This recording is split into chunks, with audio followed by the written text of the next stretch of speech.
Welcome to the Culture Review, the place where we do it for the culture on Radio Now 95.3 FM. Yeah, you get the scoop on Nigeria and Africa's culture, ranging from art exhibitions, traditional religious worship, books, festivals, music, movies, to locally made arts and crafts. My name is Imarhia and I'm ready to represent the culture. I'm so excited because joining me on the Culture Review today is a wonderful, beautiful, talented, and artistic woman. She is an enigma, a wonder, and an art curator. She is no other than Olufisayo Bakare. Thank you for having me. Welcome. So it's great to have you here. Thank so you. Olufisayo is having an art exhibition, The Invisible Hands, in collaboration with the Yemisi Shillong Museum at the Pan-Atlantic University on the 28th of August 2021 to the 18th of January 2022. So you don't want to miss out on that.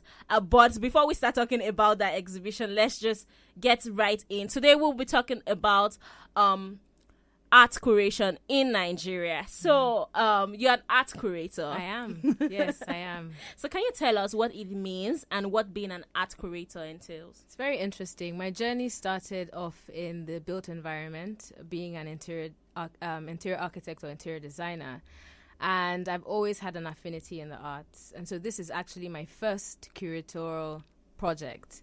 And imagine starting your career at the biggest platform that you possibly can in a museum. Usually people start off in galleries. And so the term curator generally and loosely relates to a custodian or a gatekeeper of arts, an archivist of sorts that collates arts and art objects in institutions like museums or galleries. And they are said to have an eye and a mind for shaping the narrative and defining the times. Okay, so just like people would collect newspapers, you just collect artworks of... I don't so much collect artwork as opposed to select for a show. So the curatorial process is one that uses like a fine-tooth comb to anchor onto a general theme. And so for this Invincible Hands exhibition, we are showcasing an all-female artist cast that celebrates their tenacity and their skill set in the art world. Yes, women power. That's the energy. Okay, so tell us what you like about the Nigerian art scene and how and what you think should be done, what you like about it, what you think can be done to improve the Nigerian art scene generally. I think it's quite dynamic. So with the selection of art that we have, it ranges from sculpture to fine art, photography. We have a number of different mixed media pieces as well in the showcasing.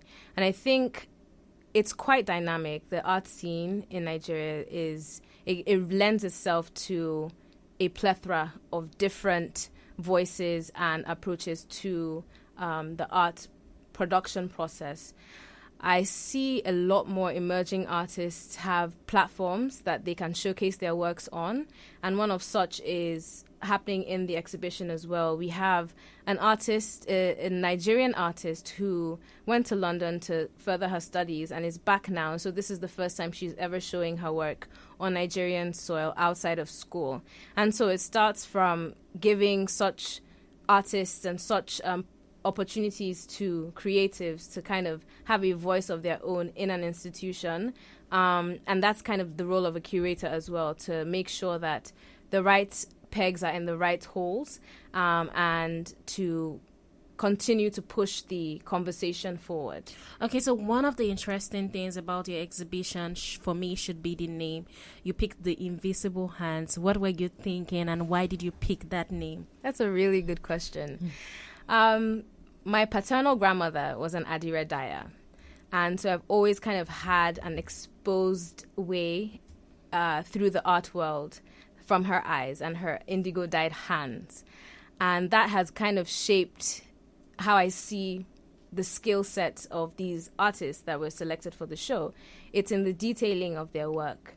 And how else do they produce the work other than the hands that actually produce them? It's the same hands that rock the cradle, that have created these masterpieces, whether or not they're creating their biological children. You would hear a lot of artists say that their creative work is almost like a piece of their soul going into the world. Mm-hmm. And so they have a very personal attachment to these pieces. And so that's what inspired the Invincible Hands title. It's the actual part of the body that produces this work. So it's really interesting. And you talked about your grandmother, and so one of the names that I saw on the lineup of the works that you were going to be showing was Asabi Bakare. That's correct. That's your grandmother. That's my grandmother, yes. Okay, just a little bit, just tell us about her. Well, she didn't have any formal education, but her Adireha textile craft at the time exposed her to a workshop program in the United States that was run by Michael Cardew. And the likes of Ladi Kwali was also part of that program. So my grandmother came 2 years after Ladi Kwali. And she had toured southern states in Nigeria, showcasing how indigo and how wax-resist methods were created before the advent of the colonial masters. And so those are the shoulders on which I stand, and that is what has driven me to this point in my practice as a curator, and that's what continues to fuel me moving ahead. So that in a nutshell is my grandmother. With no formal education, she was able to cross the borders in an international discourse, showcasing our culture and showcasing what it means to live and thrive as an African Nigerian woman. So from the lineup of the work that you were going to be showing, you have Susan Wenger, Princess Elizabeth Olowo, Eunice Okeji, Asabi Bakare. Then we have Clara Etso Ugbodaga Ungo, and Chief Constance Afyong Afi Ekong, and Ladi Kwali.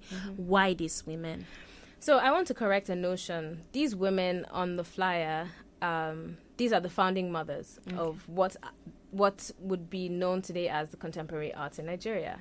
The only artist that we have shown or showcasing at the exhibition is Susan Wenger. Susan Wenger was very instrumental in the Nigerian art discourse. She came in as a teacher with her husband at the time, Yuli Breyer, and eventually fell in love with the Osogbo art scene, through which she happened to mentor Mama Nike.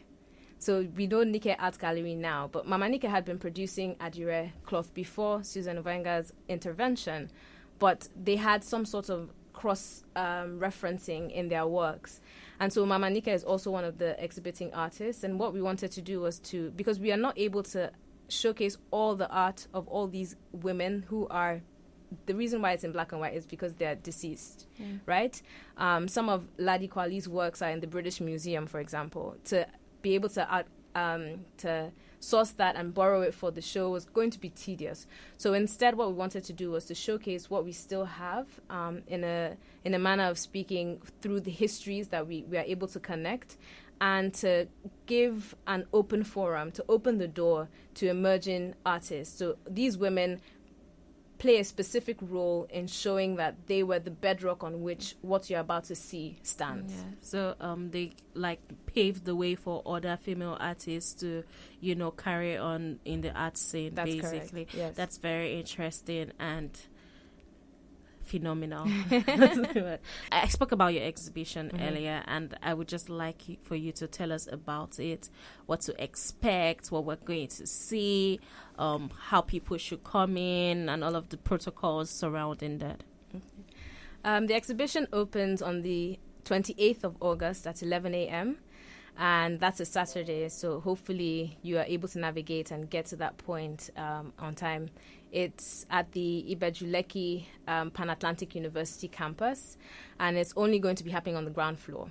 So right from the entry vestibule, what you would see is the interpretive panels that let you know that you're here to see the Invincible Hands exhibition. And once you enter, you're immediately met with historic records of sorts. So you start by seeing how the traditional methods of fabric making had commenced in Nigeria. And as you progress through the exhibition spaces, the colors in the canvases of these artists, they begin to turn red. And that is to symbolize a woman's body, if you will, metaphorically, how she goes through puberty, menstruation, and then the exhibition tailors into a black and white. Yes, it tailors into a black and white collection of pieces that represents menopause. So it intentionally is guiding the end user, the user journey from a very historic lens through what it means to be a Nigerian woman. So we should expect to be taken on a journey when most definitely. Okay, that's interesting. So it's been nice to have you here and to speak with you. Thank you. I'm very, very pleased and very happy. I hope you had a good time. I did. I can't wait to walk you around the exhibition. I think you'll be pleasantly surprised. Okay, definitely. I can't wait for the exhibition to start so that I would be there. And it's time to close the curtain on the culture review today. And that is all for today. I hope you attend the exhibition and don't forget to join in next week for another culture review. A bit of a reminder, don't forget to wear your mask, wash your hands, sanitize, and please abide by NCDC protocols and protect yourself. My name is Imarhia Asemota, and you're still listening to Radio Now 95.3 FM. Stay locked in.